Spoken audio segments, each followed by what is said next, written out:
Boot strap हम देख रहे थे, ठीक है। जल्दी से जो है ना मैं उस फोल्डर को दोबारा से ओपन कर लेता हूँ।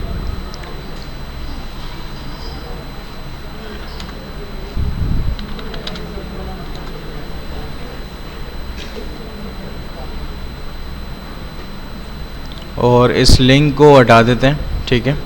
इस लिंक की अभी हमें नीड नहीं है।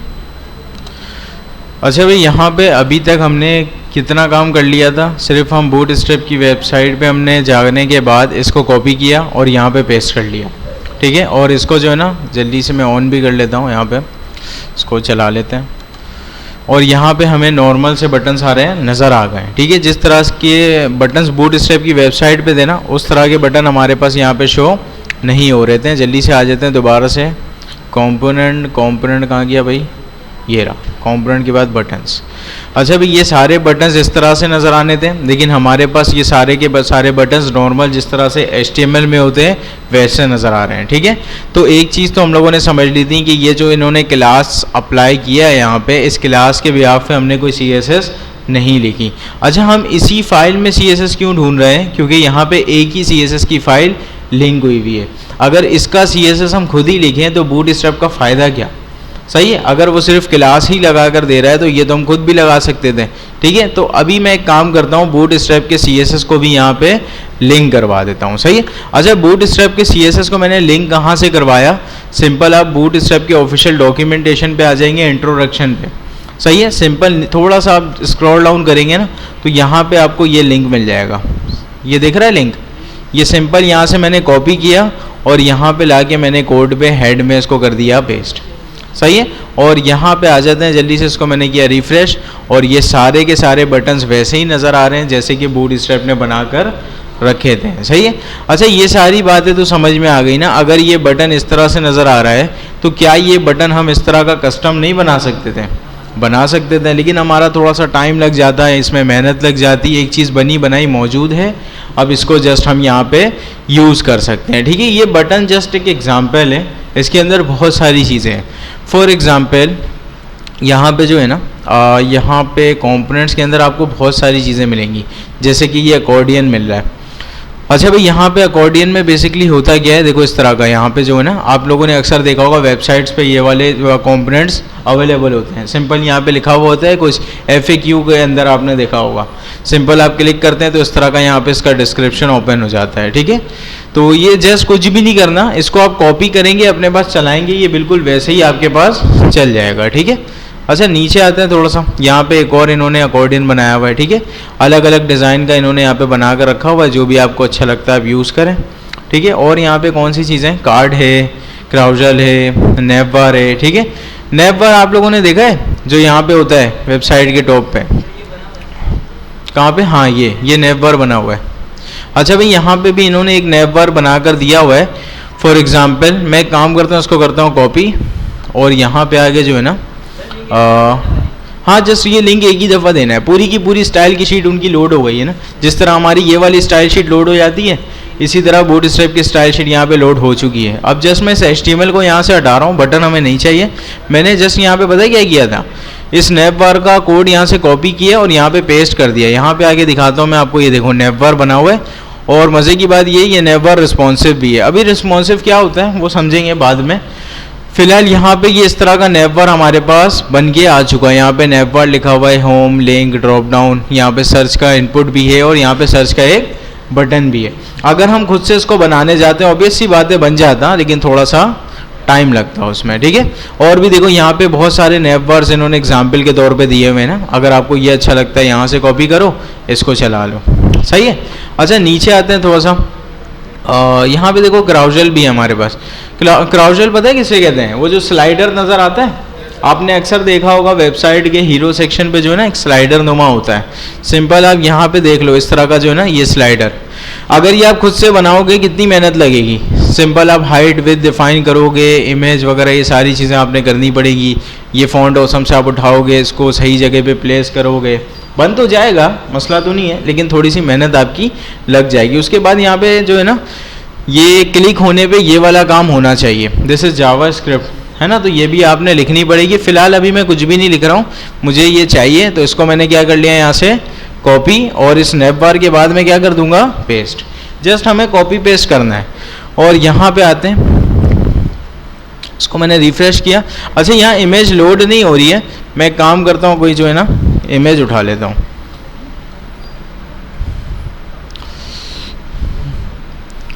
अच्छा इमेज सिंपल आप लोगों ने पढ़ा होगा ना, सिंपल कॉपी इमेज एड्रेस हम करेंगे और यहाँ पे सोर्स पे जाके लगा देंगे, ठीक है। और इमेज डाउनलोड करके भी लगा सकते हैं, ये दोनों तरीके आप लोगों ने पढ़े हैं, ठीक जी।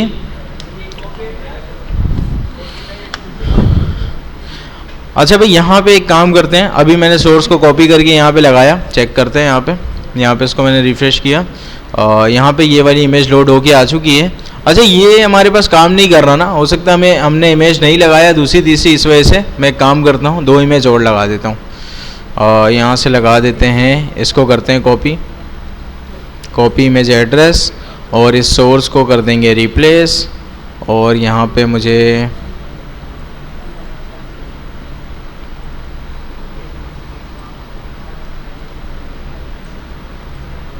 सही भाई, और इसके सोर्स को भी यहाँ से कर देंगे रिप्लेस, सही है। ये तीनों को मैंने यहाँ पे रिप्लेस कर दिया। यहाँ पे आके मैं रिफ्रेश करता हूँ, ठीक है। अभी यहाँ पे अगर मैं क्लिक कर रहा हूँ इस आइकॉन के ऊपर, तो ये तो नहीं चल रहा है इस तरह से, ये चलना चाहिए था ना, अगर इन्होंने यहाँ पे इस तरह का बना कर दिया है। देखो आप एक चीज़ प्रॉपर तौर पे जहन पे बैठा लो, जो भी लॉजिक वाला काम है वो विदाउट जावास्क्रिप्ट नहीं हो सकता, सही है।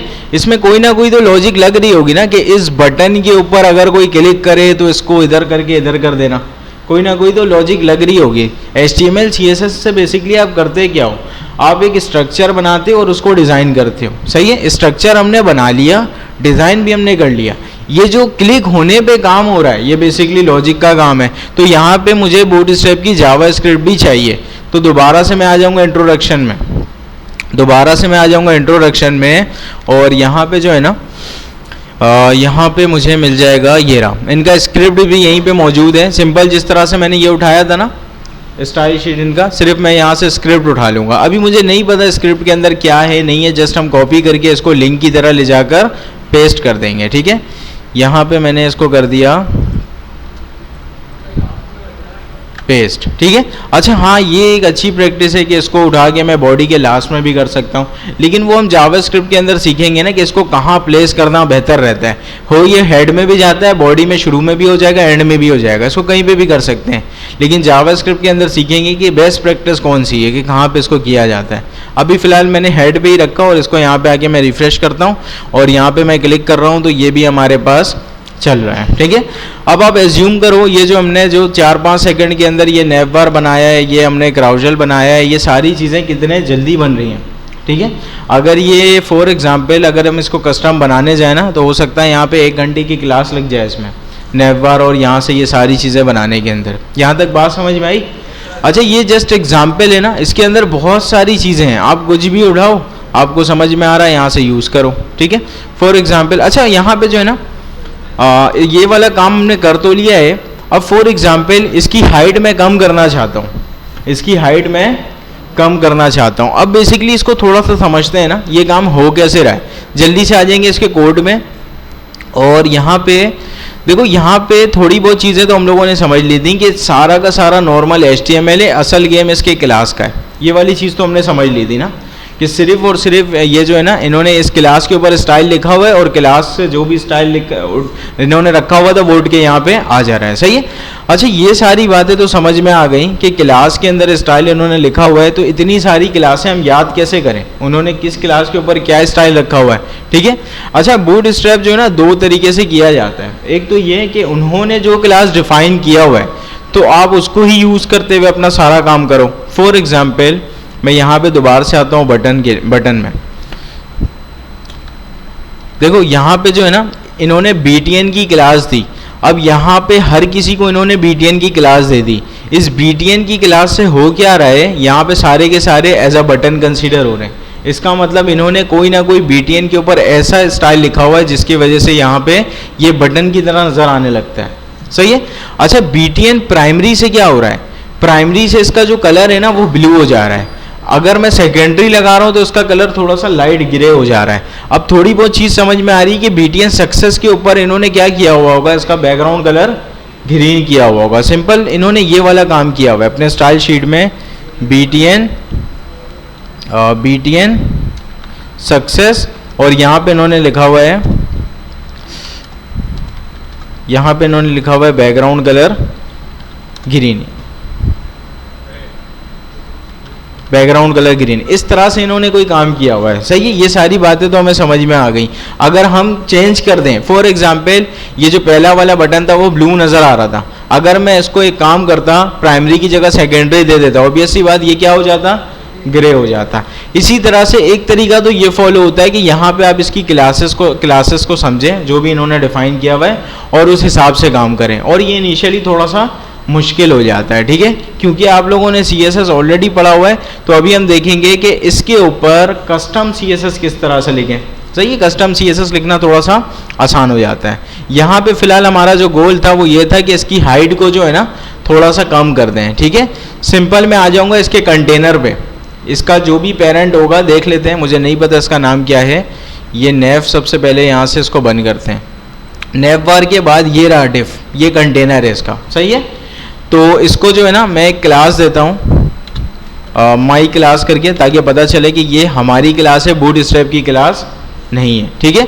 अच्छा, ये माई क्लास करके मैंने जो भी दिया हुआ है इसको सिंपल यहाँ पे मैं कॉपी करके अपने स्टाइल शीट में कर दूंगा पेस्ट। सही है, अब ऑब्वियस सी बात है माई क्लास में मैं जो भी स्टाइल करूँगा वो इस कंटेनर पे अप्लाई होगा ना।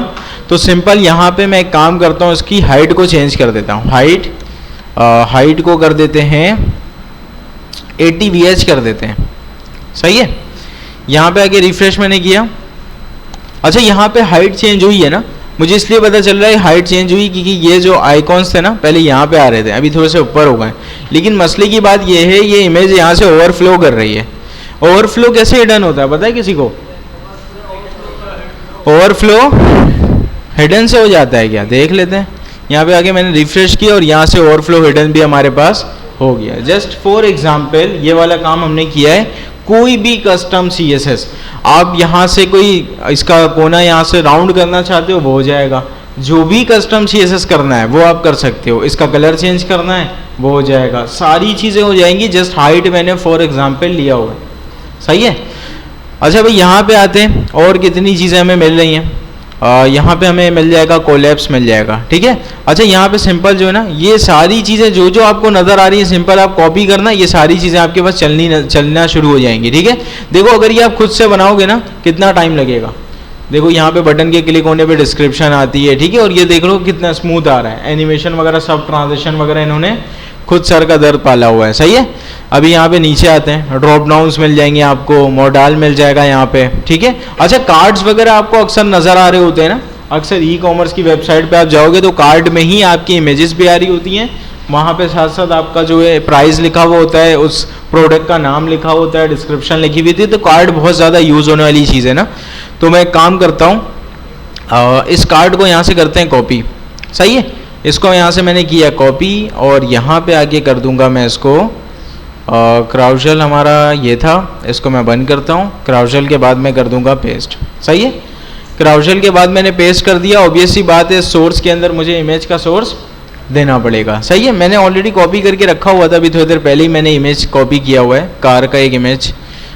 ये आई थिंक लिंक था, मैं लगा देता हूँ। जस्ट यहाँ पे आगे चेक करते हैं क्या कार्ड हमारे पास आया, और यहाँ पे आगे देखते हैं, हाँ ये वाला कार्ड भी हमारे पास आ चुका। अब आप एज्यूम करो ये कार्ड अभी अगर हम कस्टम बनाने बैठते हैं तो कम से कम 20 मिनट तो लग जाता है इसमें। सही है, तो सिंपल आपने क्या करना होता, कस्टम की अगर हम बात करें, एक आप डिव लेते हैं, सही है, उसकी हाइट वेट डिफाइन करते हैं। सही है, उस डिव के जो राउंड्स है ना उसको आप बॉर्डर रेडियस देके थोड़ा सा इस तरह से कर्व करते हैं। सही है, इस डिव के अंदर एक और डिव लेते हैं, इसके अंदर इमेज लगाते हैं आप। सही है, उसके नीचे आप क्या करते हैं, एक हेडिंग लगाते हैं, एक पैराग्राफ के टैग के अंदर पैरा लिखते हैं, उसके बाद एक बटन लगाते हैं। सही है, और बटन के ऊपर भी आप क्या कर रहे होते हैं, होवर का इफेक्ट लगाते हैं। तो काम बन जाता लेकिन थोड़ा सा टाइम लग जाता है। एक चीज़ बनी बनाई मौजूद है, इसको यूज़ करते हैं।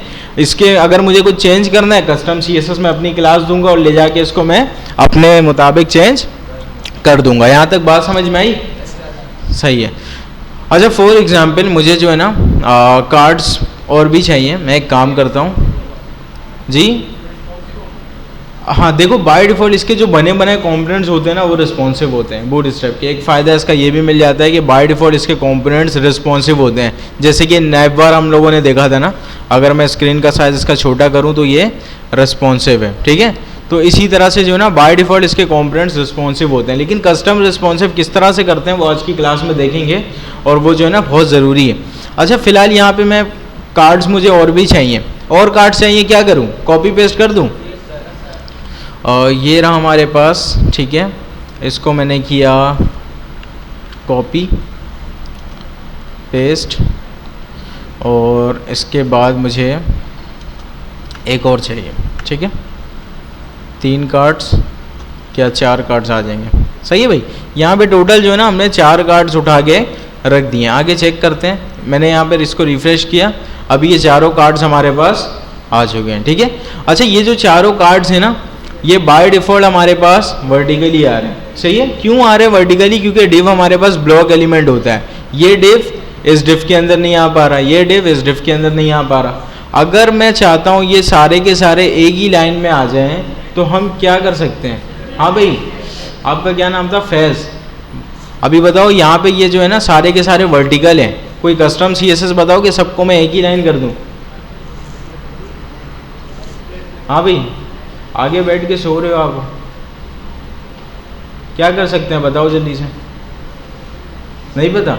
हाँ, डिस्प्ले फ्लेक्स कर सकते हैं, बिल्कुल सही है। इसको एक पेरेंट के अंदर बंद करेंगे, डिस्प्ले फ्लेक्स करेंगे, काम हमारा बन जाना चाहिए। देखते हैं, 1 2 3 4 कार्ड्स ये रहे हैं। डिव क्लास फ्लेक्स की क्लास देते हैं, और ये वाला जो डिव बेसिकली क्लोज हो रहा है ना, इसका क्लोजिंग यहाँ पे लगाते हैं, सही है। और यहाँ पे लिख देंगे डॉट फ्लेक्स डिस्प्ले फ्लेक्स। इसको मैंने रिफ़्रेश किया और यहाँ पे ये सारे के सारे एक ही लाइन में आ गए, सही है। थोड़ा सा मुझे अगर यहाँ से मार्जिन टॉप चाहिएगा, ऑब्वियस सी बात है, मैं मार्जिन टॉप यहाँ पे मैं 10 पिक्सल दे देता हूँ, ठीक है। और गैप भी चाहिए, ऑब्वियस सी बात है, 20 पिक्सल का यहाँ पे गैप भी मिल जाएगा, सही है भाई। तो यहाँ से थोड़ा सा ये ऊपर से दूर भी हो गया, गैप भी हो गया। अब जो भी कस्टम स्टाइल करना है ना, आप इसके साथ करो, सही है। अब देखो, यहाँ से जो है ना एक नैपबार है, हीरो सेक्शन है, ये कार्ड सेक्शन है, ये तकरीबन 1 से 2 मिनट में हम लोगों ने बनाया, सही है।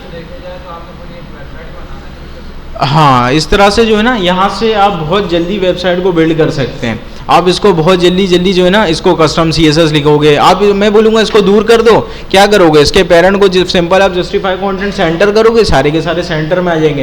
पैडिंग वैडिंग देके थोड़ा आप इसको खूबसूरत कर लोगे। बात समझ में आ रही है? इस तरह से जो है ना आपकी वेबसाइट आसानी से बन जाती है बूटस्ट्रैप से, ठीक है।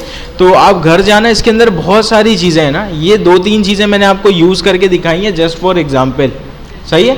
अच्छा, बूटस्ट्रैप बेसिकली हमारे पास CSS की लाइब्रेरी है। क्या है? CSS की लाइब्रेरी है। इससे लास्ट क्लास के अंदर हमने एक चीज़ पढ़ी थी कि एनिमेशन की एक लाइब्रेरी है, दिस इज magic.css। लाइब्रेरी का क्या काम था? बनी बनाई एनिमेशन वहाँ पे मौजूद, सिंपल आप कॉपी पेस्ट करके यूज़ कर रहे हो। ये भी एक आपके पास क्या है? लाइब्रेरी है, CSS की लाइब्रेरी है, बने बनाए कॉम्पोनेंट्स मौजूद हैं, सिंपल कॉपी पेस्ट करके आप उसको चला रहे हो। यहाँ तक बात समझ में आ गई? अच्छा भाई, अभी जो है ना मैं इसको यहाँ पे बंद कर देता हूँ। अच्छा, आप लोग जो है ना घर जाके लाजमी बूटस्ट्रैप के अंदर जितने सारे कंपोनेंट्स हैं, अकॉर्डियन है, आपके पास कार्ड्स है, बहुत सारी चीज़ें ना, नैव आपको मिलेगा, अच्छा नैव बार वहाँ पे है। मैंने तो बहुत बेसिक सा उठाया था। सिंपल आप जो है ना घर जाना, कोशिश करना बहुत बेहतरीन से आप एक वेबसाइट फॉर प्रैक्टिस बना लो, ठीक है। आपका ये असाइनमेंट नहीं है, लेकिन अगर आप करोगे अपने प्रैक्टिस के लिए तो आपके लिए मज़ीद आसानी हो जाएगी, ठीक है। अच्छा भाई, अभी जो है ना इसको मैं यहाँ से बंद कर देता हूँ। अभी यहाँ पे बूटस्ट्रैप का काम हो गया, बाकी सारी चीज़ें आप बूटस्ट्रैप के घर जाके देख लोगे। अभी यहाँ पे मैं एक और नया फोल्डर क्रिएट कर रहा हूँ। इसके अंदर बेसिकली हम पढ़ने वाले हैं रिस्पॉन्सिव क्या होता है और क्यों करना ज़रूरी है रिस्पॉन्सिव को, रिस्पॉन्सिव, ठीक है। और यहाँ पे आ जाते हैं जल्दी से CMD कोड स्पेस डॉट, और यहाँ पे वही पुराना काम इंडेक्स डॉट HTML, और यहाँ पे आ जाएंगे styles index.css, ठीक है। अच्छा, अभी जो है ना हमारे पास अगर टाइम बचा तो मैं आपको आपके काम को मज़ीद आसान करूँगा। मैं आपको बताऊँगा कि AI के ज़रिए किस तरह से यूज़र इंटरफेस बनवाया जाता है और किस तरह से आपका काम आसान होता है, ठीक है। अगर देखते हैं, अगर टाइम नहीं बचा कोई बात नहीं, नेक्स्ट क्लास में मुझे याद दिलाना। मैं चाह रहा था ये चीज़ मैं आपको करवा दूं ताकि जो है ना आपके लिए मज़ीद आसानी पैदा हो जाए, ठीक है। तो अभी फ़िलहाल यहाँ पे रिस्पॉन्सिव देखते हैं जल्दी से। index.html के साथ हमें लिंक भी करवाना पड़ेगा। यहाँ पे आ जाएंगे styles.css में, ठीक है। अच्छा भाई, यहाँ पे index.css, ठीक है। अभी इसको थोड़ी देर के लिए मैं बंद करता हूँ, ये सारी चीज़ें मुझे नहीं चाहिए। सबसे पहले तो समझ लेते हैं कि रिस्पॉन्सिव होता क्या है, ठीक है। फॉर एग्जांपल मैं किसी भी वेबसाइट के ऊपर जाता हूँ, जैसे कि मैं जा रहा हूँ दराज पे, daraz.com, daraz.pk है शायद, है ना, daraz.pk।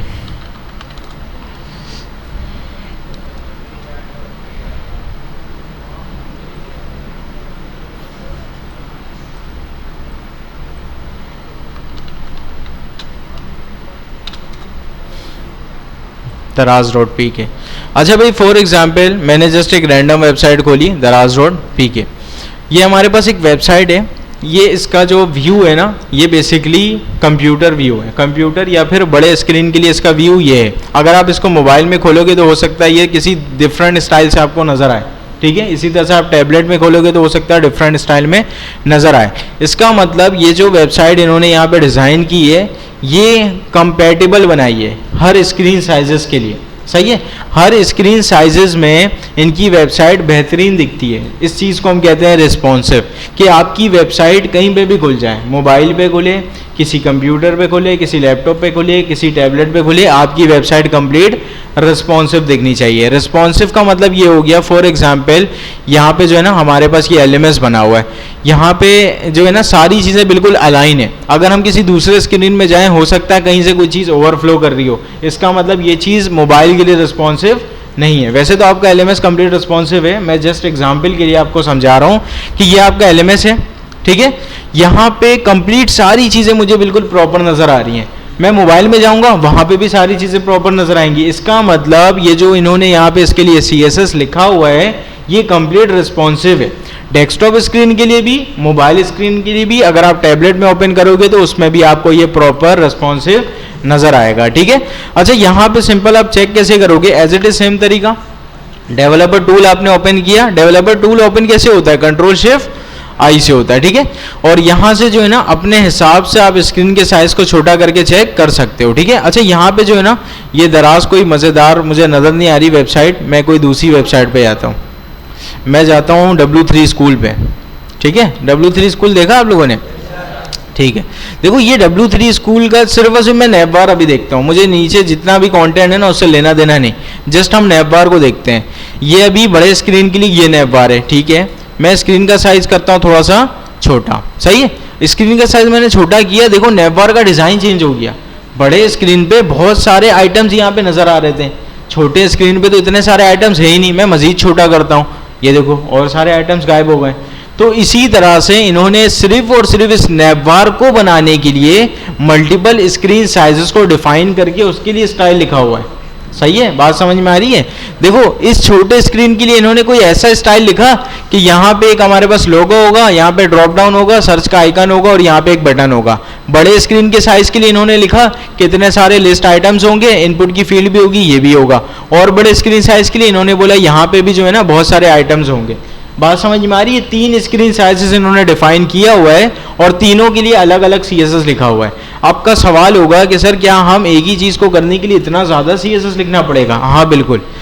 अगर आप रिस्पॉन्सिव करना चाहते हो तो CSS का कोड आपका बहुत ज़्यादा बढ़ जाता है, ठीक है। इनिशियली आप रिस्पॉन्सिव को जो है ना अच्छे तरीके से सीखो, अपना हाथ साफ करो। रिस्पॉन्सिव करने में हो सकता है शुरू में आपको बहुत परेशानी है, लेकिन एक दफ़ा आपके कॉन्सेप्ट क्लियर हो जाए ना, आपके काम को मैं आसान कर दूंगा। मैं बताऊंगा कि AI से रिस्पॉन्सिव किस तरह करवाया जाता है, रिस्पॉन्सिव के लिए लाइब्रेरीज कौन सी यूज़ होती हैं, और रिस्पॉन्सिव ऑलरेडी हुआ होगा, सिंपल आप यूज़ करोगे, रिस्पॉन्सिव करना बहुत आसान हो जाएगा। आप टेलमेंट वगैरह जब आगे चल के यूज़ करोगे ना, रिस्पॉन्सिव करना आसान हो जाएगा। लेकिन मैंने अभी एक नाम लिया टेलमेंट। टेलमेंट अगर आपको इतनी आसानी प्रोवाइड कर रहा है, वो भी अपने रिस्पॉन्सिव करने के लिए ना अपने बैकएंड पे यही सारी स्ट्रेटेजी फॉलो कर रहा है। तो उसके बैक पे क्या चल रहा है वो सारी चीज़ें आपको पता होनी चाहिए, कॉन्सेप्ट क्लियर होने चाहिए। यही रीज़न है कि आपने सबसे पहले रिस्पॉन्सिव के ऊपर हाथ सेट करना है। मुश्किल आएगी कोई बात नहीं, आपने मेहनत करनी है, रिस्पॉन्सिव के ऊपर हाथ सेट करना है ताकि चीज़ें मजीद क्लियर हो जाएं। आगे चल के तो आसान हो जाएगा, आप लाइब्रेरी यूज़ करोगे, लेकिन कॉन्सेप्ट क्लियर नहीं होगा तो इंटरव्यू के अंदर फंस जाओगे, सीधी सी बात है। सही है। अच्छा भाई, यहाँ पे एक चीज़ तो समझ में आ गई कि रिस्पॉन्सिव का मतलब क्या है। अगर हम नैव बार को छोड़ दें, अब हम आते हैं इस हीरो सेक्शन पे। हीरो सेक्शन पे जो है ना, हीरो सेक्शन पे कोई खास मुझे फर्क नज़र नहीं आ रहा, जस्ट वो सेंटर ही हो रहा है और कुछ भी नहीं हो रहा। सही है। नीचे आते हैं, नीचे आ जाते हैं। देखो यहाँ पे, हाँ देखो यहाँ पे सबसे पहले जो है ना, इस जो डिस्प्ले फ्लेक्स है इसकी डायरेक्शन क्या है, रो है। जैसे स्क्रीन साइज छोटा हुआ, डायरेक्शन पता है क्या हो गई, कॉलम हो गई। ठीक है, डायरेक्शन इसकी कॉलम हो गई। अब देखो कितना आसान है ना, ये चीज़ें समझ में आ रही है कि कौन से स्क्रीन साइज के ऊपर कौन सा स्टाइल अप्लाई किया। जस्ट हमें समझना क्या है, अलग अलग स्क्रीन साइज डिफाइन कैसे करें, उसके ऊपर स्टाइल कैसे लिखें, ये चीज़ समझनी है। और मल्टीपल चीज़ें समझ में आ रही है ना कि ये काम हो कैसे रहा है। फॉर एग्जाम्पल छोटे स्क्रीन पे इन्होंने इसका डिस्प्ले जो है ना नन कर दिया। डिस्प्ले नन पता है क्या होता है, visibility hidden, display none. Simple छोटे स्क्रीन पे वो नहीं नजर आएगा, सिंपल एज डेट। ठीक है। इसी तरह से आप थोड़ा सा नीचे आओ, देखो यहाँ पे ये सारी चीज़ें, मैं स्क्रीन का साइज छोटा करता हूँ, देखो ये सारी चीज़ें मेरे ख्याल से जो है ना छोटे स्क्रीन पे इन लोगों ने गायब कर दी। इसका मतलब डिस्प्ले नन है छोटे स्क्रीन पे। सही है। नीचे आते हैं, देखो नीचे ये रहा, बल्कि यही था ना, इसका साइज इन्होंने यहाँ पे छोटा किया हुआ है। ठीक है, ये इन्होंने एक वीडियो चलाई हुई, इसका साइज इन्होंने छोटा किया हुआ है। इसी तरह से आप कोई भी वेबसाइट ओपन कर लो। फॉर एग्जाम्पल लास्ट क्लास के अंदर मैंने नासा की वेबसाइट हमने यहाँ पे रिव्यू की थी, अभी आ जाते हैं यहाँ पे। ठीक है, यहाँ पे जो है ना इसके साइज को मैं छोटा करता हूँ।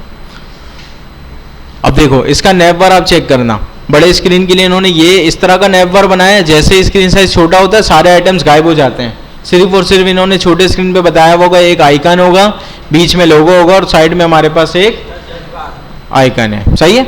इसी तरह से यहाँ पे ये सारी चीज़ें। और नीचे आ जाओ, ये हीरो सेक्शन पे आप थोड़ा सा नोटिस करो, हीरो सेक्शन तकरीबन जो है ना वो लेफ्ट में ही है। अगर वो चाहते हैं तो छोटे स्क्रीन पे इसको सेंटर पे भी दिखा सकते थे। ठीक है, और छोटे स्क्रीन पे ये बल्कि सेंटर हो भी चुका है। इसी तरह से नीचे आते हैं, देखो ये इन्होंने ग्रिड बनाया हुआ है ना, जो हमने लास्ट क्लास में समझा था। अभी इसका साइज मैं छोटा करता हूँ। देखो ये सारे के सारे जो इसके डायरेक्शंस पता है क्या हो गए, इसके डायरेक्शन सारे के सारे कॉलम्स हो गए। सही है। नीचे आते हैं भाई, देखो ये भी हमने सीखा था ना कि ये फ्लैक्स बॉक्स से आप इस तरह से बना दोगे तो ये इस तरह से नजर आएंगे। ये देखो स्क्रीन साइज छोटा हुआ, ये सारे के सारे इसके डायरेक्शंस कॉलम हो गए। ठीक है, वैसे तो ये फ्लैक्स बॉक्स है सिंपल, अगर आप यहाँ पे फ्लैक्स रैप कर दोगे ना तब भी ये काम आपका बन जाता है। सही है। इसी तरह से जितनी चीजें हम देख रहे हैं ना, कंप्लीट ये रिस्पॉन्सिव है और किसके ऊपर क्या स्टाइल लिखा हुआ है, ये सारी चीजें आप लोगों को समझ में आ गई। अब मसले की बात ये है कि ये डिफरेंट साइजेस को डिफाइन किस तरह से किया जाए और उसके ऊपर स्टाइल लिखें कैसे। सही है, एक यही प्रॉब्लम है। अच्छा, ये जो मैं आपको स्ट्रेटेजी बता रहा हूँ ना, ये मॉडर्न वेब डेवलपमेंट की है कि डिफरेंट साइजेस को डिफाइन किया जाता है। इससे पहले क्या होता था, जस्ट मैं आपको इंटरव्यू पर्सपेक्टिव से बता रहा हूँ कि इससे पहले हमारे पास लिक्विड स्क्रीन का यूज किया जाता था। आप लोगों ने CSS की बुक के अंदर लिक्विड स्क्रीन पढ़ा होगा। लिक्विड स्क्रीन पढ़ा है आप लोगों ने, लास्ट के चैप्टर्स थे आपके पास जो है ना कि कुछ हमारे पास लिक्विड स्क्रीन्स होते हैं, चीज़ों को परसेंटेज में डिफाइन करो, स्क्रीन साइज छोटा होगा तो परसेंटेज अपने आप को खुद ही एडजस्ट कर लेगा। फॉर एग्जाम्पल अभी इसकी विड्थ कितनी है, यहाँ से यहाँ तक 100% है ना, यहाँ से यहाँ तक 100% है। अगर यहाँ से मैं इसको छोटा कर रहा हूँ, अभी यहाँ से यहाँ तक विड्थ कितनी है, ऑब्वियस सी बात है 100% है। इस स्क्रीन साइज के लिए भी विड्थ 100% है, बड़े स्क्रीन के लिए भी 100% है, क्योंकि हम परसेंटेज में बात कर रहे हैं। सही है। अगर यहाँ पे मैं पिक्सल में बात करूं तो चीज़ें डिफरेंट हो जाएंगी, यहाँ से यहाँ तक पिक्सल डिफरेंट है, छोटे स्क्रीन में यहाँ से यहाँ तक पिक्सल डिफरेंट है। लेकिन अगर हम परसेंटेज की बात करें ना तो परसेंटेज सेम है। ठीक है, तो यहाँ पे अगर आप परसेंटेज में डिफाइन करते हो कि यहाँ से यहाँ तक इसको इतना % लेना चाहिए पिक्सल की जगह, छोटे स्क्रीन पे वो खुद से ही एडजस्ट हो जाएगा, क्योंकि वो परसेंटेज में आपने बात की हुई है। अगर आप पिक्सल करोगे तो पिक्सल आपके काम को खराब कर सकता है। क्यों? क्योंकि पिक्सल जो छोटे स्क्रीन पे नजर आ रहा है हो सकता है बड़े स्क्रीन पे वैसा नजर नहीं है, छोटा हो जाए बहुत ज्यादा उसका साइज। परसेंटेज मैंने इसको बोला जो यहाँ पे ना 2% इसका बड़ा होना चाहिए, इसका मतलब दुगना होना चाहिए। तो अगर वो स्क्रीन साइज बड़ा हो छोटा हो वो उसके हिसाब से ही दुगना होगा। अगर मैं 1 रुपए का 2% बोलूं तो कितना होगा आपके पास, नहीं पता 1 रुपए का 2%। अच्छा 100 रुपए का 100 रुपए का 10% कितना होता है? 100 रुपए का, अगर मैं बोलूं क्या 10 रुपए का 10% भी 10 रुपए नहीं है ना? बिल्कुल सही है, बिल्कुल यही वाली बात हो गई आपके पास कि यहाँ पे अगर ये इतना बड़ा नजर आ रहा है ना, और इन्होंने परसेंटेज के हिसाब से डिफाइन किया, स्क्रीन साइज छोटा होगा तब भी ये इतना बड़ा नहीं रहेगा। अब उसके हिसाब से ये जो है ना परसेंटेज कैलकुलेट होगा, और हो सकता है आपको इसका साइज बहुत ज़्यादा छोटा नजर आए। बात समझ में आई? ये सारे कॉन्सेप्ट्स जो है ना मैं जस्ट आपको रिवाइज करा रहा हूँ। लिक्विड स्क्रीन आप लोगों ने ऑलरेडी CSS के बुक के अंदर पढ़ा होगा, ठीक है? नहीं पढ़ा कोई बात नहीं, यहाँ पे आपको यूज करने की जरूरत नहीं है liquid screen. Just for interview perspective मैंने आपको बताया कि लिक्विड स्क्रीन पहले यूज किया जाता था, जो कि अच्छी प्रैक्टिस नहीं है। अगर आप लिक्विड स्क्रीन यूज करते हो, this is not a good practice. अगर सिंपल आपने रिस्पॉन्सिव करना है वेबसाइट को, तो आप मीडिया क्वेरी की तरफ जाएंगे। किसकी तरफ जाएंगे? मीडिया क्वेरी की तरफ। अभी मैंने एक नाम लिया मीडिया क्वेरी। मीडिया क्वेरी वही चीज है, अभी थोड़ी देर पहले मैं बता रहा था ना कि मल्टीपल स्क्रीन साइजेस को डिफाइन करेंगे, स्टाइल लिखेंगे, दिस इज मीडिया क्वेरी।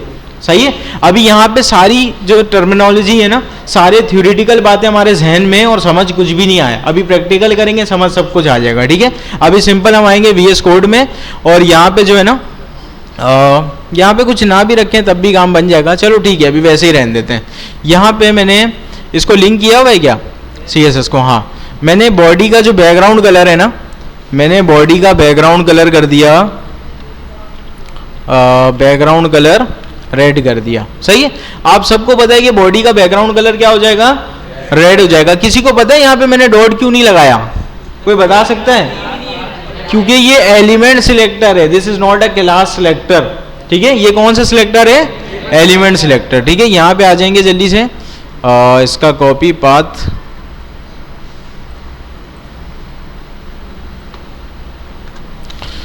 अच्छा भाई इसमें तो कोई रॉकेट साइंस नहीं है ना, सिंपल हमने बॉडी को बैकग्राउंड कलर रेड दे दिया था, तो यहाँ पे पूरी स्क्रीन हमें रेड रेड नजर आ रही है, जो कि ऑब्वियस सी बात है, बहुत बुरी स्क्रीन लग रही है, लेकिन कोई बात नहीं, ठीक है।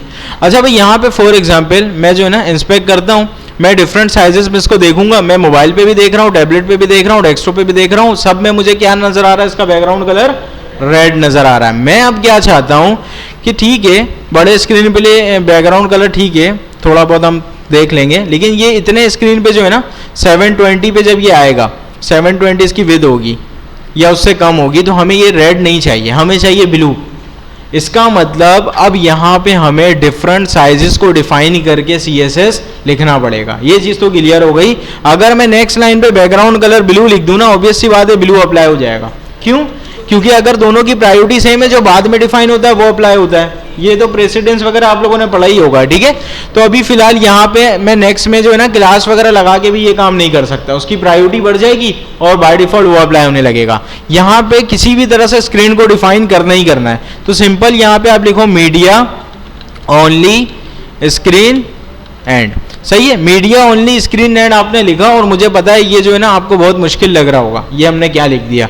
आप ये चीज जहन में बैठा लो कि स्क्रीन साइज डिफाइन करना है तो ये लिखना पड़ेगा। अच्छा सिंपल मीडिया लिख के भी काम आपका हो जाता है, मजे की बात। ये थोड़ा सा मुश्किल मैंने इसलिए किया, यही इसका प्रॉपर तरीका है, असल इसका लिखने का तरीका यही है। सिंपल अगर मीडिया भी लिखोगे ना तब भी आपका काम यहाँ पे बन जाता है, लेकिन वो प्रॉपर तरीका नहीं।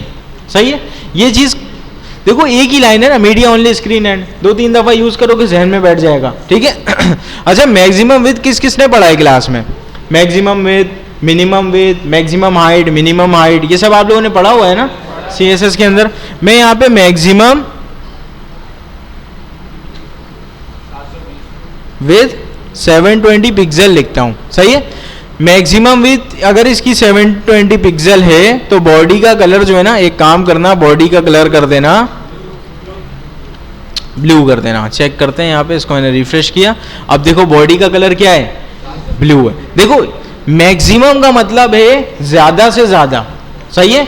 अगर ज्यादा से ज्यादा 720 पिक्सल होगा तो कलर ये रहेगा। अगर 720 पिक्सल को आप ब्रेक कर दोगे, सही है, इसको आपने यहां से ब्रेक कर दिया, तो ऑब्वियस सी बात है आप बाय डिफॉल्ट वाले में चले जाओगे। देखते हैं यहाँ पे, नोटिस करना आप लोग, अभी मैं छोटे स्क्रीन पे हूँ, मैं यहाँ पे आऊँगा जल्दी से, 720 हमारे पास, ये देखो 710, जैसे ही मैं 720 को हिट कर रहा हूँ ना, तो ये हमारे पास क्या हो जा रहा है? रेड हो जा रहा है। सही है? अच्छा ऑब्वियस सी बात है, मैं मिनिमम कर दूंगा, इसका अपोजिट हो जाएगा। मिनिमम मैक्सिमम डिफरेंस पता है? मिनिमम मतलब कम से कम, मैक्सिमम मतलब ज़्यादा से ज़्यादा। अच्छा ये चीज़ जो है ना आप लोगों ने प्रीवियस बहुत पहले CSS के अंदर पढ़ा होगा, तो मेरा ख्याल है ये सारी चीज़ें आप लोगों को समझ में आ रही होंगी। नई चीज़ इसमें क्या है, देखो ये बॉडी के अंदर जो भी हमने स्टाइल लिखा हुआ था ना मीडिया क्वेरी के बाहर, वो तमाम स्क्रीन्स के लिए, बात समझ में आई, वो तमाम स्क्रीन्स के लिए। अब इस मीडिया क्वेरी के ब्रैकेट के अंदर मैं इस ब्लू ब्रैकेट की बात कर रहा हूँ, इस ब्रैकेट के अंदर मैं जो भी स्टाइल लिखूंगा वो सिर्फ और सिर्फ इस साइज के लिए। यहां तक बात समझ में आई।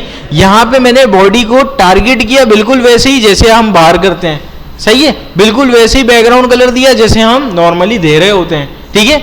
इसी तरह से आप मल्टीपल चीजें कर सकते हो। मैं एक और स्क्रीन साइज डिफाइन करता हूं। अब मैंने एक दफा बना रखा है ना, मैं कॉपी पेस्ट कर दूंगा, कॉपी पेस्ट मैंने किया, अब मैं इसको कर देता हूं 440 पिक्सल कर देता हूं, सही है। और मैं कहता हूं कि ये जो है ना 440 पिक्सल से छोटे स्क्रीन में मुझे चाहिए इसका कलर पिंक चाहिए, सही है। यहां पे आके रिफ्रेश मैंने किया, अभी तो नहीं हुआ, ये होना चाहिए। ये कब होगा, जब हम 440 से कम में जाएंगे, क्योंकि मैक्सिमम 440 है, सही है भाई। देखो पिंक हुआ। अब डिफरेंट साइजेस के लिए डिफरेंट CSS लिखना आ गया, यहां तक समझ में आया। डिफरेंट साइजेस के लिए डिफरेंट CSS लिखना हमें आ गया। और कहां पे क्या CSS लिखना है वो हमें ऑलरेडी पता है कि छोटे स्क्रीन पे इसको हाइड करो, इसको आप जो है इसका साइज ये कर दो, इसका मार्जिन ये कर दो, बड़े स्क्रीन पे मार्जिन ये कर देना, सही है। ये सारी कहानियां आप लोगों ने ऑलरेडी पढ़ी हुई हैं, ठीक है। अभी फिलहाल यहाँ पे मुझे बताओ किसी का कोई सवाल है। अच्छा भाई यहाँ तक अगर किसी का कोई सवाल नहीं है फिर हम आगे बढ़ सकते हैं ना। अगर किसी को भी नहीं समझ में आ रहा है स्टूडेंट पूछ सकता है। मैंने आपको पहले भी कहा हुआ है कि नहीं समझ में आया करे तो आप लोग पूछ लिया करो, अपना टाइम ज़ाया नहीं किया करो, ठीक है जी। किसके अलावा, हाँ कलर तो हमने जस्ट एग्जाम्पल लिया हुआ ना। चलो अभी एक डिव की एग्जाम्पल लेते हैं, सही है। एक डिव की एग्जाम्पल लेते हैं। मैंने बनाया एक डिव, डिव क्लास रख देते हैं इसकी पेरेंट, दिस इज पेरेंट, और इसके अंदर मुझे चाहिए डिव डॉट चाइल्ड इनटू 3, सही है भाई। चाइल्ड का यहाँ पे मैंने D नहीं लिखा, लिख देते हैं। और यहाँ पे हमारे पास मौजूद है A, B और यहाँ पे मौजूद है C, सही है। अच्छा अभी ये सारे के सारे चाइल्ड्स अलग अलग लाइन में नजर आएंगे, एक ही लाइन में, अलग अलग लाइन में, पक्की बात है। चेक करते हैं, मैंने रिफ्रेश किया, ये सारे के सारे अलग अलग लाइन में नजर आ रहे हैं, सही है। यहाँ तक तो नॉर्मल सी चीज़ है ना। अभी सिंपल मैं एक काम करता हूँ। अच्छा ये मीडिया क्वेरी जो है ना, अगर मैं इसके बाद CSS लिखूंगा कोई मसला नहीं है, मैं ब्रैकेट के बाहर लिख रहा हूँ, इसका मतलब मैं इस स्क्रीन के लिए नहीं बल्कि तमाम स्क्रीन के लिए डिफाइन कर रहा हूँ, सही है। लेकिन बेहतर प्रैक्टिस यही रहती है कि मीडिया क्वेरीज आपके एंड में होने चाहिए, सही है। बेहतर प्रैक्टिस है, अगर आप उसको ऊपर कर दो तब भी कोई मसला नहीं आएगा। फिलहाल मैंने इसको यहाँ पे जो है ना एंड पे ही रखा हुआ है। मैं कहता हूँ पेरेंट को, किसको, डिस्प्ले फ्लेक्स कर देंगे ना, इनलाइन भी कर सकते हैं, डिफ को इनलाइन भी कर दूंगा तब भी हो जाएगा। हाँ इनलाइन ब्लॉक भी, इनलाइन ब्लॉक पढ़ा है आप लोगों ने। अच्छा अभी जो है हमारी रिवीजन क्लास होगी ना नेक्स्ट में, उसमें देखेंगे। अच्छा यहाँ पे भी फिलहाल मैं डिस्प्ले फ्लेक्स करता हूँ, सही है। अभी मैंने इसको डिस्प्ले फ्लेक्स किया, मैं देखता हूँ काम हमारा बना नहीं बना। हाँ काम यहाँ पे बन गया, लेकिन ये बहुत बुरा लग रहा है। इसके चाइल्ड को जो है ना थोड़ा सा बॉर्डर शॉर्डर देते हैं यहाँ पे। बॉर्डर कहाँ गया भाई, बॉर्डर सॉलिड ग्रीन कलर का बॉर्डर, और क्या विद दे दें क्या। अच्छा विद ना दूँ चल जाएगा, ये चल जाता है ना। बॉर्डर मैंने दिया, और क्या करें, सही है, देखते हैं कैसा दिख रहा है। रिफ्रेश मैंने किया, ठीक है। हाइड विद दे देते हैं, पिक्चर लगा सकते हैं सिंपल जो है ना। आप क्या करोगे यहाँ पे डिव के अंदर, ये मैंने रखा हुआ है ना IMG रख देना, पिक्चर लग जाएगा, सही है। पिक्चर IMG रखोगे तो सोर्स आप डाउनलोड करके भी लगा सकते हो, कॉपी इमेज एड्रेस करके भी लगा सकते हो। अभी यहाँ पे जस्ट मैंने डिव की एग्जांपल ली, तो यहाँ पे हमारे पास 3 डब्बे आ गए। ऑब्वियस सी बात है मुझे थोड़ा सा गैप भी चाहिए, ठीक है। 20 पिक्सल का यहाँ पे गैप भी रखवा देते हैं, सही है। अच्छा भाई यहाँ पे, अच्छा ठीक है, गैप मैंने इसको क्यों दिया हुआ है, गैप तो इसको जाएगा ना, सही है भाई। बता भी नहीं रहे हो आप लोग यहाँ पे CSS हमने गलत लिखा हुआ है, ये आप लोगों को समझ नहीं आ रहा है, समझ तो आ रहा है ना। सही है। अच्छा भाई यहाँ पे सिंपल जो है ना ये सारी चीज़ें वो डिस्प्ले फ्लेक्स वगैरह ये आप लोगों ने फ्लेक्स बॉक्स के अंदर इन डिटेल पढ़ा हुआ है, ठीक है, वो सही है भाई। ये सारी चीज़ें हो गई। अभी ये सारी चीज़ें जो है ना नॉर्मल नज़र आ रही है जिस तरह से हम सोच रहे थे। अगर मैं स्क्रीन साइज इसका छोटा करूँ, ये सारे के सारे जो हमारे पास डब्बे हैं हमेशा ये रोम ही नज़र आ रहे हैं, ऐसा ही है। मैं चाहता हूँ जब इसका यहाँ पे हम इस ब्रेक पॉइंट पे आ जाए ना, ये हमारे पास 720 है, तो ये सारे के सारे डब्बे रो की जगह क्या हो जाएं, कॉलम हो जाए। तो ये हम काम करने चाह रहे हैं। अब फॉर एग्जांपल ये वाला जो स्क्रीन साइज ये हमने इधर डिफाइन किया हुआ है, ये दोबारा से डिफाइन करने की ज़रूरत नहीं। स्क्रीन साइज डिफाइन हुआ है, इसके अंदर बॉडी के साथ काम कर रहे थे ना, अब इसके अंदर डॉट पेरेंट को बोलो फ्लेक्स डायरेक्शन इसका कर दो कॉलम, सही है भाई, फ्लेक्स डायरेक्शन कर दो कॉलम, सही है। अगर यहाँ पे इसने कॉलम कर दिया, मैं इसको ब्रेक करूंगा तो यहाँ से दोबारा से ये रो हो जाएगा। बात समझ में आ रही है? डिफरेंट साइजेस के लिए डिफरेंट स्टाइल में लिख पा रहा हूँ, हमारा जो है ना बेसिक गोल ये है जी। हाँ बिल्कुल, फ्लेक्स रैप से भी हो जाता है, लेकिन फ्लेक्स रैप को भी हमने अगर हिट करना होता ना तो हमें यहाँ तक स्क्रीन साइज को छोटा करना पड़ता। हमने जस्ट फॉर एग्जांपल समझने के लिए ये वाला काम किया, सही है। ऑब्वियस सी बात है ये फ्लेक्स रैप करोगे तब भी ये वाला काम बन जाएगा। हाँ भाई, और किसी का कोई सवाल? इधर से कोई पूछ रहा था कुछ, सही है। अच्छा भाई, डिफरेंट साइजेस के लिए डिफरेंट स्टाइल हम लिख पा रहे हैं ना। यहाँ पे अगर मैंने इसको हिट किया तो यहाँ पे मैंने कलर भी चेंज कर दिया और मैंने इसको कॉलम भी कर दिया। मैं कहता हूँ एक बॉक्स गायब हो जाए, ये भी हो जाएगा, डिस्प्ले नन कर दोगे। अच्छा यहाँ पे मैं जब इसको हिट कर रहा हूँ ना 420 को, मैं चाहता हूँ इसका रिवर्स हो जाए डायरेक्शन। मैंने ये पेरेंट वाले स्टाइल को किया कॉपी, अब ये जो है ना 440 वाले पे आके कर दूंगा पेस्ट। देखो मेहनत एक ही दफ़ा होती है, उसके बाद कॉपी पेस्ट चल रहा होता है। सिंपल इसको मैं क्या कर दूं, कॉलम रिवर्स, और देखते हैं काम हमारा बना या नहीं बना। देखो सी ऊपर आ गया, मैं जाता हूँ, देखो ए ऊपर आ गया, फिर जाता हूँ, देखो यहाँ पे अब जो है ना सारे कॉलम्स की जगह रो में आ गए। डिफरेंट साइजेस के लिए डिफरेंट स्टाइल लिखना कोई मसले की बात नहीं, लेकिन यहाँ पे आपको हो सकता है बहुत आसान लग रहा हो, लेकिन यहाँ पे जब आप एक्चुअल में कोड करोगे, कोड ऑब्वियस सी बात है बढ़ जाता है। अभी देखो मैंने सिर्फ और सिर्फ बहुत छोटा सा काम किया, यहाँ पे तकरीबन 30 लाइन हमने हिट कर दी, सही है।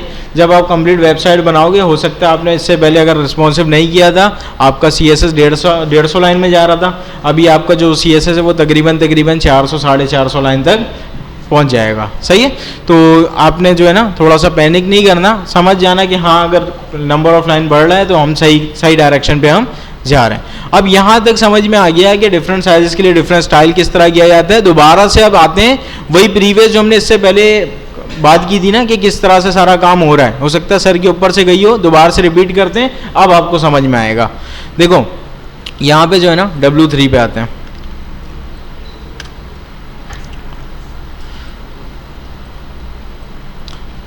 देखो एक इन्होंने स्क्रीन साइज डिफाइन किया हुआ है मैक्सिमम करके, उसके लिए इन्होंने जो है ना नैपबार, या तो इन्होंने बाय डिफॉल्ट नैपबार बना दिया, वो बिल्कुल ऐसा दिखता है, ऐसा नैपबार बन जाएगा, कोई मसले की बात। अच्छा जैसे ही इनका स्क्रीन साइज जो है ना इतना आता है, फॉर एग्जांपल 651, या इसको थोड़ा सा बढ़ाते हैं 720 तक, सही है, 720 तक आता है। अब देखो नैपबार पहले वाले में और इस वाले में बहुत डिफरेंस है ना। अब यहाँ पे जैसे ही आप स्क्रीन साइज छोटा करोगे ना उसके साथ, तो ये सारी चीज़ें आपकी वो ओवरफ्लो कर रही होंगी, यहाँ से ये सब कुछ होगा। इन्होंने क्या किया कि इस साइड पे ये जो हमारे पास राइट साइड है ना, यहाँ पे जितने UL थे या जितने LI थे या एंकर के टैग थे, मुझे नहीं पता क्या है, कुछ भी डिप भी हो सकता है, उन सबको इन्होंने इसके पेरेंट को क्या कर दिया, डिस्प्ले नन। डिस्प्ले नन से क्या हुआ, देखो 720 वाली मीडिया क्वेरी के अंदर जो है ना, यहाँ पे सिंपल इन्होंने लिखा होगा, इन्होंने इस तरह का कुछ लिखा होगा कि डॉट नेफ, इसके अंदर जो लेफ्ट राइट साइड जो है ना, राइट साइड UL है, ठीक है, वो इनके क्लास का नाम है। ऑब्वियस सी बात है, ये कोई रिजर्व कीवर्ड नहीं है, ये क्लास का नाम एज्यूम कर रहे हैं। इसको यहाँ पे कर देना डिस्प्ले नन, सही है, इसको यहाँ पे क्या कर देना, डिस्प्ले नन, और यहाँ पे सिंपल इस स्क्रीन साइज के लिए डिस्प्ले नन हो जाएगा। लेकिन ये इसके लिए नन नहीं है, ये जो बाय डिफॉल्ट आपने रखा हुआ है ना, इसके लिए नन नहीं है। बात समझ में आई, क्या स्ट्रेटेजी फॉलो हो रही है यहाँ पे। अच्छा भाई ये चीज़ हमें समझ में आ गई। अब थोड़ा सा जो है ना इसको मजीद छोटा करते हैं। अब यहाँ पे क्या हुआ, सिंपल 420 के लिए इन्होंने क्या किया हुआ है, मजीद आइटम्स को डिस्प्ले नन किया हुआ है, सही है। और इसको अलाइन वगैरह भी इन्होंने यहाँ पे किया हुआ होगा कि ये वाला आइटम उठ के लेफ्ट में आ जाए, सही है, ये एंड पे चला जाए, ये फ्लेक्स इधर हो जाए, अलाइन हो जाए, ये हो जाए, वो हो जाए, ठीक है। ये सारी कहानी इन्होंने की हुई है। नीचे आते हैं, अब देखो यहाँ पे जो है ना सिंपल इन्होंने फ्लेक्स बॉक्स से ये वाला काम किया होगा। एक बॉक्स ये रहा, एक बॉक्स ये रहा, दोनों आमने सामने है क्योंकि इनकी डायरेक्शन रॉ है, सही है। जैसे ही स्क्रीन साइज छोटा होता है ना तो यहाँ पे देखो हो क्या रहा है, देखो वो नीचे आ गया और ये ऊपर चला गया। इसका मतलब इन दोनों के डायरेक्शन को इन्होंने कॉलम कर दिया और कुछ भी नहीं हुआ और काम बिल्कुल आपका बन गया। देखो मजीद स्क्रीन साइज मैंने छोटा किया ना तो वो यहाँ से गायब हो गया, हिडन हो गया। इसका मतलब मजीद छोटे में इसने इसको क्या कर दिया, डिस्प्ले नन, ठीक है। इसी तरह से बहुत सारी चीज़ें आपको नज़र आएंगी ना, बहुत सारी चीज़ें। आप किसी भी डिफरेंट वेबसाइट्स के ऊपर जाओ आपको ये सारी चीज़ें आपको नज़र आ रही होंगी। जैसे कि डेस्कटॉप स्क्रीन के लिए अलग स्टाइल लिखा हुआ है, मोबाइल के लिए अलग लिखा हुआ है, टैब के लिए अलग लिखा हुआ है, ठीक है। आप और भी ज़्यादा रिस्पॉन्सिव करना चाहते हो तो और भी ज़्यादा ये सारे स्क्रीन आप डिफाइन करोगे। ये जस्ट मैंने एक रैंडम लिखा हुआ है 720 और 440। हो सकता है यहाँ से जो है ना यहाँ से मैं इसको इंस्पेक्ट करूँ और यहाँ पे आ जाऊँ मैं इस स्क्रीन पे, ठीक है। तो यहाँ पे देखो इसका क्या आ रहा है 844। अगर इस पे हमारी जो वेबसाइट है वो ख़राब हो रही है तो हम इसके लिए भी दोबारा से मीडिया क्वेरी बनाएंगे, इसके लिए भी स्क्रीन बनाएंगे। अगर हमें बहुत ज़्यादा कोई बड़ी स्क्रीन के लिए वेबसाइट बनानी है जो कि किसी LCD या LED वगैरह पे चले तो उसके लिए मैं स्क्रीन साइज इसका यहाँ से बढ़ाऊँगा, जो भी उसकी विड्थ होगी उसके हिसाब से मैं इसको प्रॉपर फिक्स करूँगा, सही है। क्योंकि आप लोगों ने अक्सर देखा होगा कुछ वेबसाइट्स आपके टैबलेट वगैरह पे सही दिखती हैं, बड़े स्क्रीन पे बिल्कुल साइड में जो है ना बहुत ज़्यादा स्पेस और ये सब कुछ आ रहा होता है क्योंकि डिफरेंट साइजेस जो उन्होंने डिफाइन किया उसके लिए बहुत ज़्यादा बड़ा साइज उन्होंने नहीं पिक किया होता है, ठीक है। हाँ भाई,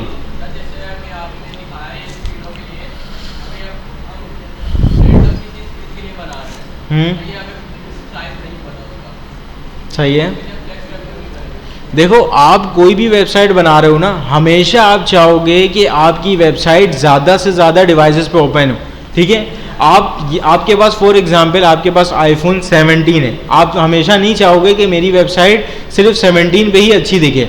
आपके दोस्त के पास हो सकता है कोई सैमसंग का कोई दूसरा मोबाइल हो, आप चाहोगे उसके पास भी अच्छी वेबसाइट दिखे मेरी, और कोई दूसरा बंदा उसके पास भी अच्छी वेबसाइट दिखे। आप किसी एक स्पेसिफिक डिवाइस को टारगेट नहीं करते हो, आप यहाँ से कंप्लीट स्क्रीन साइज बढ़ाओ, इसको छोटा करते रहो। जहाँ पे भी आपका स्क्रीन खराब हो रहा है ना उसके लिए यहाँ पे विड्थ डिफाइन करो, जल्दी से CSS लिखो, फिर छोटा करो। जहाँ पे भी खराब हो रहा है दोबारा से डिफाइन करो, लिखो। इससे होगा क्या, अब यूज़र किसी भी डिवाइस के ऊपर आपकी वेबसाइट को ओपन कर ले, वहाँ पे वो प्रॉपर नज़र आएगी। कुछ वेबसाइट्स होती हैं आपने जो है ना आपके मोबाइल में तो सही दिखती हैं, किसी दूसरे दोस्त के मोबाइल में हम खोलते हैं वो थोड़ा सा जो है ना इधर उधर से ओवरफ्लो हो रहा होता है। अक्सर ये वाला मसला हो जाता है स्क्रीन साइज़ की वजह से। लेकिन अगर आपने ये वाली स्ट्रेटेजी फॉलो की ना कि यहाँ जहाँ खराब हो रहा है वहाँ आपने डिफाइन किया, काम कर दिया, कोड तो ऑब्वियस सी बात है बढ़ जाएगा। आप बार बार स्क्रीन साइज डिफाइन करोगे, CSS लिखोगे, कोड बढ़ रहा है, काम बढ़ रहा है, मेहनत बढ़ रही है, लेकिन जो आपकी वेबसाइट बनेगी ना, जो आपका प्रोडक्ट बनेगा वो बेहतरीन बनेगा, सही है। यहाँ तक बात समझ में आई। अच्छा भाई, रिस्पॉन्सिव से रिलेटेड किसी का कोई सवाल, समझ में आ रही चीज़ें? हाँ भाई जी, देखो यहाँ पे जो है ना ये वाला काम जो है, ये वाला काम ये फ्लेक्स रैप से हो सकता है, बिल्कुल सही है। ये जो नैप बार में ये आइटम हाइड हो रहे थे इसको फ्लेक्स रैप से कैसे करोगे? कर सकते हो? नहीं कर सकते ना। यहाँ पे ये फ्लेक्स रैप से हो सकता है। अगर मैं चाहता हूँ ये बड़े स्क्रीन पे इतना इसका जो साइज है ना वो मेरे ख्याल से 32 पिक्सल है, मुझे नहीं पता एक्चुअल क्या है, मैं जस्ट एग्जाम्पल बता रहा हूँ। 32 पिक्सल छोटे स्क्रीन पे इसका जो फॉन्ट साइज है वो 16 पिक्सल होना चाहिए। फ्लेक्स रैप से कैसे होगा? ऐसे तो हो जाएगा ना, मैं छोटे स्क्रीन पे जाऊंगा, इसका फॉन्ट साइज जो है ना 16 पिक्सल कर दो, बड़े स्क्रीन पे 32 पिक्सल कर देना। ऐसा होता है ना कि बड़े स्क्रीन पे इसका फॉन्ट बड़ा दिखता है, छोटे स्क्रीन पे अगर उसका फॉन्ट बड़ा दिखे ना तो आपकी वेबसाइट बहुत बुरी लगेगी, सही है। तो फॉन्ट साइज हो, स्टाइल हो, किसको कितना मार्जिन देना है, पैडिंग देना है, ये सारी कहानी आप मीडिया क्वेरी के जरिए अचीव कर सकते हो, सही है। अच्छा भाई, यहाँ से ये सारी चीज़ें मैं क्लोज करता हूँ, ठीक है। क्या चीज़?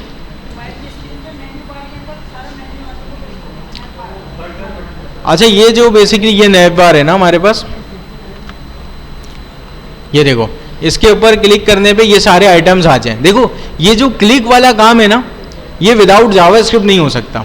अभी हमने बूटस्ट्रैप के अंदर देखा था एक क्लिक वाला काम आ गया था, वो चल नहीं रहा था, फिर हमने किया क्या, बूटस्ट्रैप के जावास्क्रिप्ट को लोड किया तो हमारे पास काम चल गया। अच्छा, क्लिक करवाने के बाद ये जो काम आ रहा है ना, दिस इज HTML CSS। मैं बोलूँ अगर इस तरह का कुछ बना दो, HTML CSS से आप लोग बना लोगे, सही है।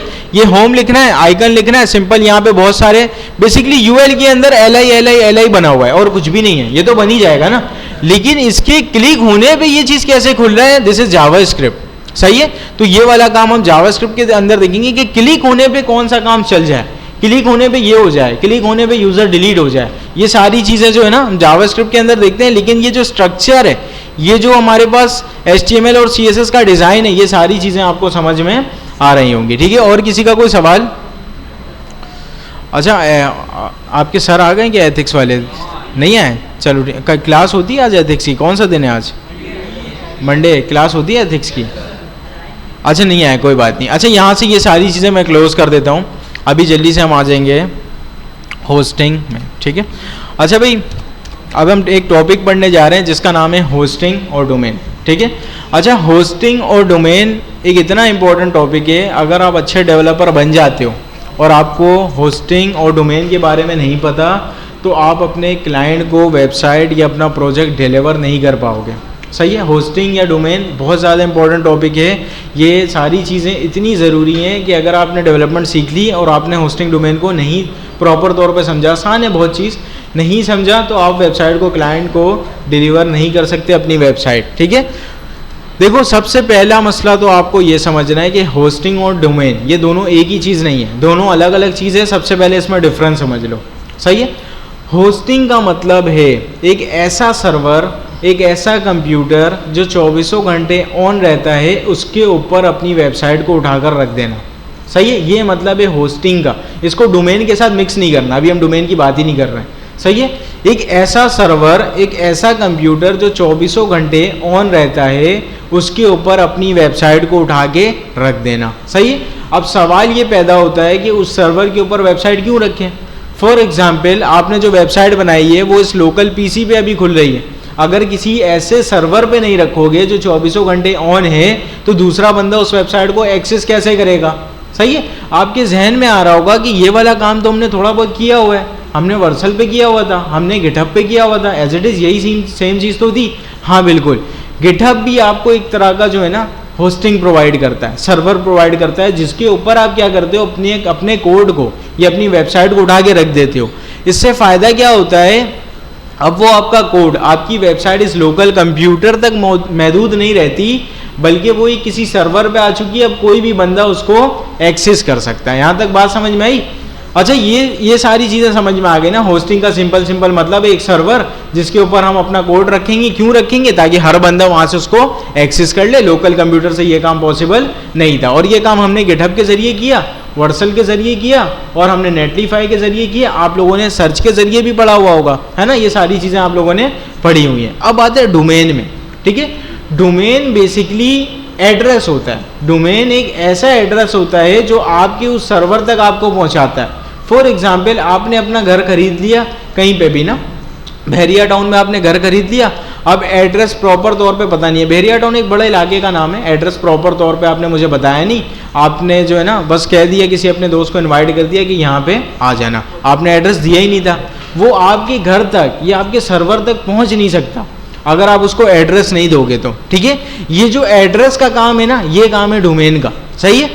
अब आप थोड़ा सा इसको ब्रेक करो। जो हम वर्सल के ऊपर वेबसाइट डेप्लॉय कर रहे थे, वर्सल के ऊपर जब हम वेबसाइट को लाइव कर रहे थे या हम होस्ट कर रहे थे, तो उसने हमें फ्री का एक सब डोमेन दिया था, या लास्ट में लिखा हुआ आता था .versal.app, ये लिखा हुआ आता था। ये बेसिकली एक सब डोमेन था, ये एक एड्रेस था। वो एड्रेस इतना ही कर रहा था कि आपको सिर्फ और सिर्फ उस सर्वर तक लेकर जा रहा था जहां पे आपकी वेबसाइट मौजूद है।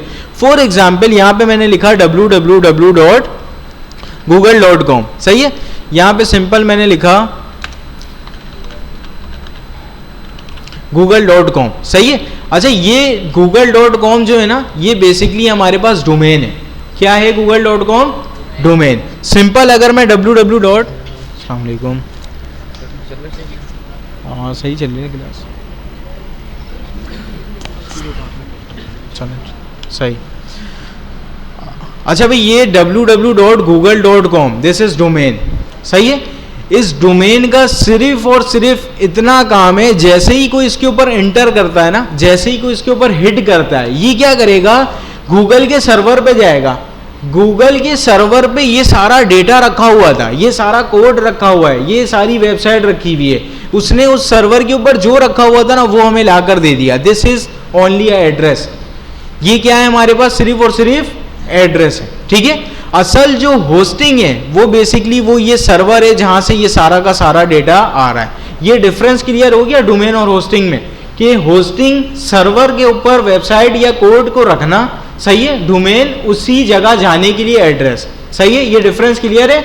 अभी जो है ना हमने कुछ चीजें सीखी हुई हैं, ये सारा काम हमने फ्री वाला किया था ना, वर्सल के ऊपर हम होस्ट भी कर रहे थे फ्री में, वो हमें डोमेन भी दे रहा था वर्सल.ऐप करके। नेटलीफाई भी हमें जो है ना फ्री में डोमेन भी दे रहा था। अच्छा मैंने जो है गिटहब के ऊपर कोड पुश कर दिया, मैं लाइव नहीं करता हूँ, सही है।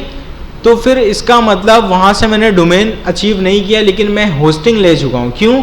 क्योंकि हमने कोड तो रख दिया ना गिटहब पे, सर्वर के ऊपर कोड रख दिया। अगर मैं पेजेस पे जाके लाइव भी कर दूंगा तो हमने वहाँ से डोमेन भी ले लिया। अब डिफरेंस क्लियर है, सही है। अच्छा ये सारी चीज़ें जो है ना फ्री वाली जो हैं आपके प्रैक्टिस के लिए सही है, आपके पर्सनल पोर्टफोलियो के लिए सही है, आपके प्रैक्टिस प्रोजेक्ट्स के लिए सही है। अगर आप कोई भी क्लाइंट की वेबसाइट बनाते हो तो एक्चुअल में आपको होस्टिंग और डोमेन परचेज करना पड़ेगा, सही है। और इसके पैसे आपको क्लाइंट देगा, ऑब्वियस सी बात है। तो होस्टिंग और डोमेन खरीदने के लिए बहुत सारे प्रोवाइडर्स का यूज़ किया जाता है। अभी मैं सबसे बहुत ज़्यादा फेमस प्रोवाइडर का नाम लिख रहा हूँ, दिस इज GoDaddy, ठीक है।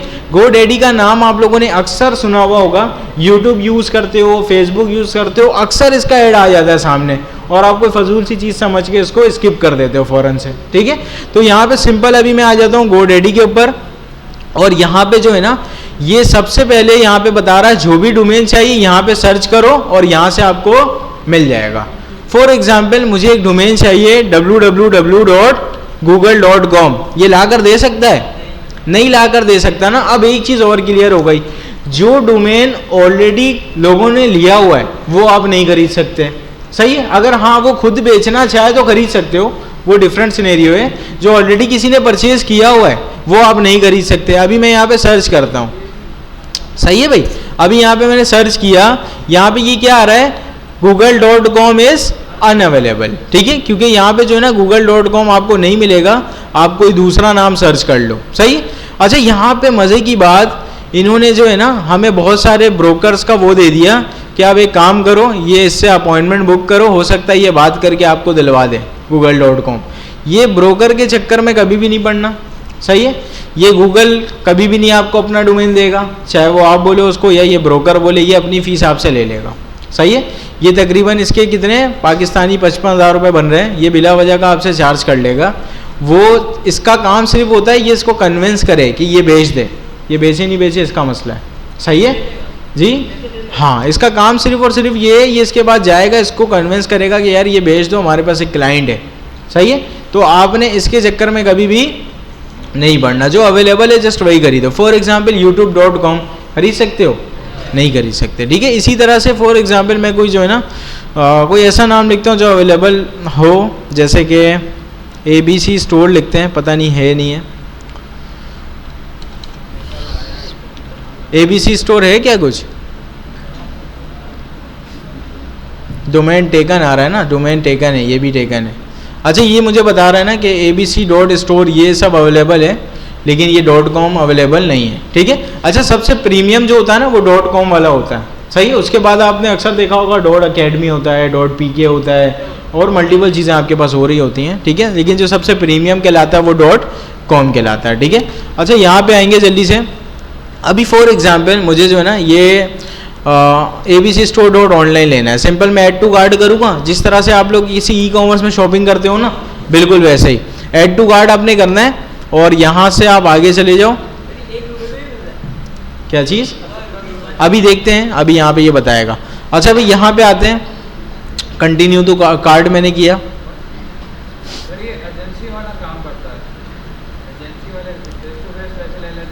हाँ बिल्कुल वैसे ही है। अच्छा भाई अभी यहाँ पे देखते हैं, ये जल्दी से चल जाए। अच्छा भाई यहाँ पे सबसे पहले तो ये बता रहा है कि कितने टाइम के लिए चाहिए, मैंने इसको कह दिया कि 10 साल के लिए चाहिए, सही है।